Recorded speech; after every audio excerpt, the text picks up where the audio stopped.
And one of the things I do first is sew on some measuring tapes so that I have your quilt back measured and I put it on my machine square and straight if you give me enough fabric to work with.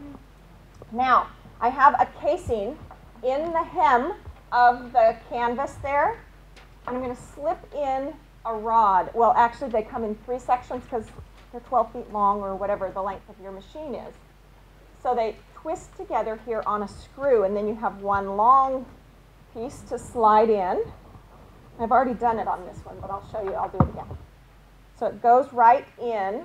I don't know if you can see anything. Is it possible? Okay. You slide that in there.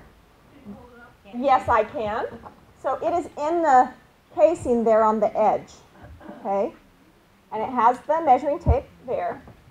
Then I take the quilt back and I lay it. I'm standing right in front of the.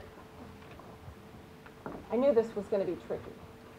But how do you fit a long arm in your luggage, you know? I did pretty good, don't you think? All right. The trick to being a quilt teacher is just to be a problem solver. So you have to, I have to secure this on there.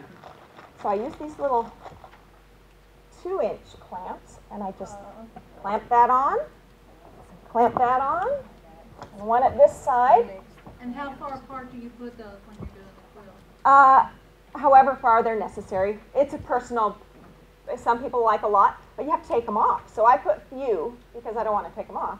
Then you take the long part and you go from the middle out and you just press that down. And when you come to one of these 2-inch clamps, you have to take it off and continue to press down the rest of the clamps. So as many as you put on, you have to take off, so it would slow you down. So, but if you don't hold enough, your quilt won't be secure enough on there, so it will mess you up. So enough, but not too many. How's that for a good answer? Yes, they're coming off so that the large one can come on, and then your quilt just rolls up. And it's attached, and there's no more pins to poke your fingers and rip your clothes, and all the others get lost. And yes, so it holds the quilt attached. Okay? Yes, the top part, this is the bar that's attached to your machine like this. And a lot of people have different machines, and sometimes the leaders are duct taped on, like this one. Sometimes they're Velcroed on. It doesn't matter. These work the exact same way. Okay?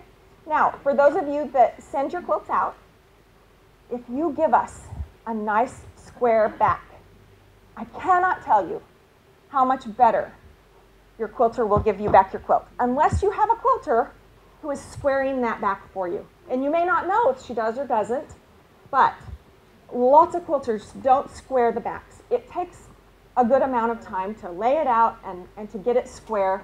And so a lot of quilters just think, you know, if she gives it to me this way, I'll give it back to her that way. And so if, you know, I don't know how your quilter is, but you will get a better result if you have your back nice and square. Okay? And I've used up my time and my... That was fast. She's asking, does the top have to have extra? No, we just attach the top to the bottom part here, and then once it's exposed, we take those clamps off and we finish quilting it. So whatever the top is, however you gave it to us, that is just right. But the back needs to be a bit larger. We also use clamps on the sides to hold it taut, and this is a clamp that we would use on the side, and it comes down the side. You slip that in. I don't know if you can see it. I'm jumping around. That poor cameraman. Yeah. You can't see anything at all? Well, I'll stand big and have big arms. So you just clamp that and it holds the whole edge of your quilt.